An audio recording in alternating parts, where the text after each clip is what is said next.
சிவா, என்ன எதுக்கு உங்க அண்ணன் கிட்ட கொடுத்து எழுத சொல்ற? It's sentiment. எப்பவுமே எது வாங்கினாலும் அண்ணன் கிட்ட கொடுத்து தான் வாங்கிக்குவேன். சின்ன வயசுல இருந்து அதான் பழக்கம்.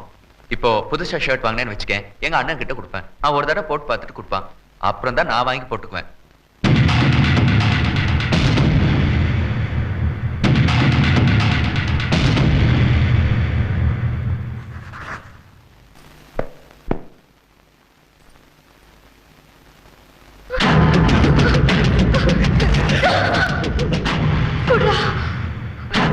என்னடா எழுதிருக்க?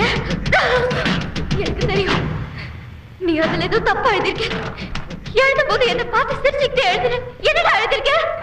வெண்ணம் மட்டும் இல்ல, உனக்கு கூட தான்